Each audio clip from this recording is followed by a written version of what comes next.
बच्चों आज हम आपको होमोजेनियस और हेटेरोजेनियस मिक्सचर बना के दिखाएंगे। ठीक है, तो मिक्सचर क्या होता है? जब भी दो या दो से ज्यादा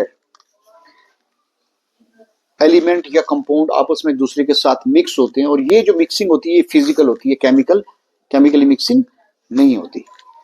तो मिक्सचर भी दो किस्म के होते हैं, होमोजेनियस और हेटेरोजेनियस मिक्सचर। होमोजेनियस मिक्सचर हो गया जब दो या दो से ज्यादा सब्सटेंस को हम आपस में एक दूसरे के साथ मिक्स करें तो वो क्या हो जाते हैं, आसानी से मिक्स हो जाते हैं, घुल जाते हैं और हर जगह पर इक्वली फैल जाते हैं।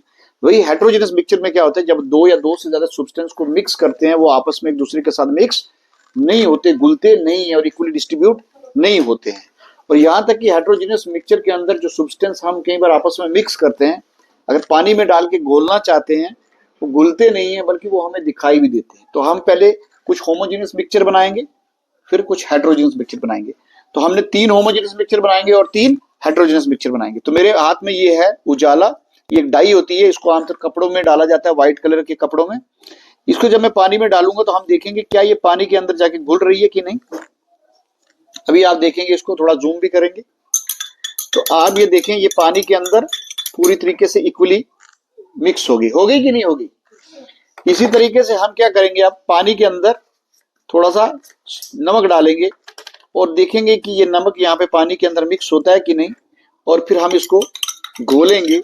आप देखेंगे कि नमक भी पानी के अंदर अच्छे से घुल गया और हमें दिखाई नहीं दे रहा। इसी तरह बच्चों आप कई बार अपने घरों में फूड कलर डालते हो, खाना बनाने के लिए खाने में कुछ कलर डालते हो, येलो कलर भी होता है, रेड भी होता है।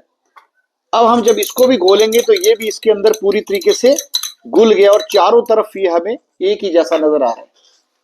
अगर हम इस नमक के पानी को कहीं से भी टेस्ट करेंगे तो चारों तरफ से हमें नमकीन टेस्ट ही आएगा। तो ये सारे के सारे मिक्सचर कौन से हुए? होमोजीनियस। कौन से? अब हम देखेंगे हेटेरोजेनियस मिक्सचर जिसमें एक सब्सटेंस दूसरे सब्सटेंस में मिक्स नहीं होगा बल्कि वो हमें नजर भी आएगा। तो सबसे पहले हम सैंड लेते हैं, रेत लेते हैं और इसको पानी में डाल के देखेंगे कि ये घुलती है कि नहीं। अभी इसको मैंने डाल दिया और मैंने इसको घोलना शुरू किया तो क्या बच्चों ये इसमें घुला? क्या घुला? तो इसने क्या किया, नीचे जाके बैठ गया और हमें नजर भी आ रहा। तो ये कौन सा मिक्सचर हुआ? Heterogeneous mixture.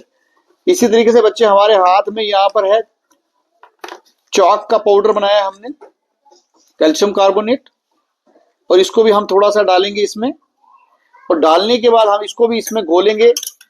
तो ये पहले तो घुल जाएगा लेकिन कुछ देर के बाद आप इसको देखेंगे कि ये क्या होता है, हम तब तक वेट करेंगे। अब हम तीसरे में हमने क्या किया, पानी के अंदर हम थोड़ा सा ऑयल डालेंगे। क्या डालेंगे? ऑयल डालेंगे और ऑयल को डालने के बाद हम यहाँ पर घोलेंगे। तो ये इसमें घुल रहा है। क्या हो रहा है? घुल रहा है। लेकिन थोड़ी देर के बाद हम देखेंगे ये कहाँ चला गया? ऊपर की तरफ अलग हो गया। पानी में मिक्स हुआ नहीं ना हुआ। तो यहाँ पर एक सेपरेट बाउंड्री नजर आ रही है। तो ये कौन सा मिक्सचर बन गया? Heterogeneous mixture. अब आप देखेंगे जो हमने चाक पाउडर डाला था वो भी नीचे आके बैठ गया। तो ये कौन सा मिक्सचर हो गया? हेटेरोजेनियस। अब सवाल आता है कि क्यों कुछ चीजें मिक्स हो जाती हैं और क्यों कुछ चीजें मिक्स नहीं होती, घुलती नहीं। तो इनमें डिफरेंस होता है पार्टिकल के साइज का। किसका? पार्टिकल के साइज का। जो होमोजेनियस मिक्सचर होता है उसमें पार्टिकल का साइज जो है वो 1 न्यूटन मीटर से लेके 1 न्यूटन मीटर तक का होता है। लेकिन जो हेटेरोजेनियस सब्सटेंस होते हैं वो 1 न्यूटन मीटर से लेके 100 न्यूटन मीटर से भी अबो तक का होता है। तो सबसे ज्यादा पार्टिकल के साइज का यहाँ पर होता है। इसलिए पार्टिकल के साइज के कारण कुछ चीजें नहीं घुल पाती और कुछ चीजें घुल जाती।